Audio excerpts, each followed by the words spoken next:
और अब देखते हैं कि आज की हिस्ट्री क्या है।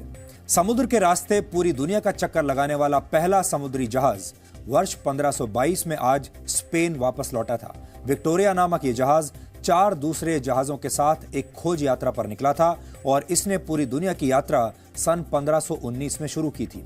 शुरुआत में करीब 270 लोगों के साथ 5 समुद्री जहाज इस खोज यात्रा में निकले थे, लेकिन 68,000 किलोमीटर की इस यात्रा के खत्म होने तक 5 जहाजों में से सिर्फ विक्टोरिया ही सुरक्षित वापस लौट पाया और तब इस जहाज पर सिर्फ 18 लोग बाकी बचे थे और इसमें दुनिया भर के कीमती मसाले मौजूद थे।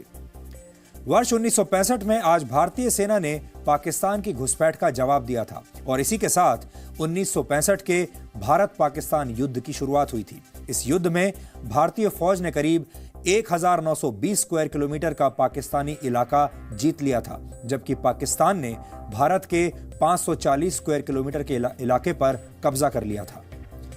1766 में आज ब्रिटिश वैज्ञानिक जॉन डाल्टन का जन्म हुआ था। उन्हें एटॉमिक थ्योरी का जनक माना जाता है।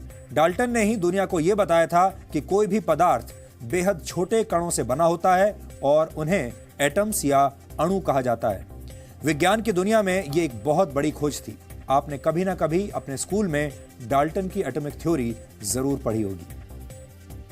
जापान के विश्व प्रसिद्ध फिल्म निर्देशक अकीरा कुरोसावा का निधन आज ही के दिन वर्ष 1998 में हुआ था। कुरोसावा को दुनिया के सबसे बड़े डायरेक्टर्स में गिना जाता है। उन्होंने अपने 52 वर्ष के करियर में 30 फिल्मों का निर्देशन किया। यहां कुरोसावा की सबसे शानदार बात यह थी कि उन्होंने 80 वर्ष की उम्र में भी ड्रीम्स नामक एक फिल्म बनाई थी। कहा जाता है कि कुरोसावा को जो सपने आते थे, ये फिल्म उन्हीं सपनों पर आधारित थी।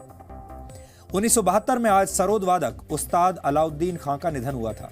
उस्ताद अलाउद्दीन खां 20वीं सदी के सबसे बड़े संगीत शिक्षकों में से एक माने जाते हैं। उस्ताद अलाउद्दीन खां विश्व प्रसिद्ध सरोद वादक अली अकबर खां के पिता और पंडित रविशंकर के गुरु थे। हिंदुस्तानी शास्त्रीय संगीत के मेहर घराने की स्थापना उस्ताद अलाउद्दीन खां ने मध्य प्रदेश के मेहर में की थी। तो डीएनए में आज इतना ही। अब आपसे हमारी मुलाकात होगी कल रात 9 बजे। तब तक आप खुश रहिए, सुरक्षित रहिए और अपने बच्चों को अकेलेपन से बचाइए। उनसे बात कीजिए और संवाद कीजिए। ऐसा करके आप देश के भविष्य को डिप्रेशन से बचा सकते हैं। नमस्कार।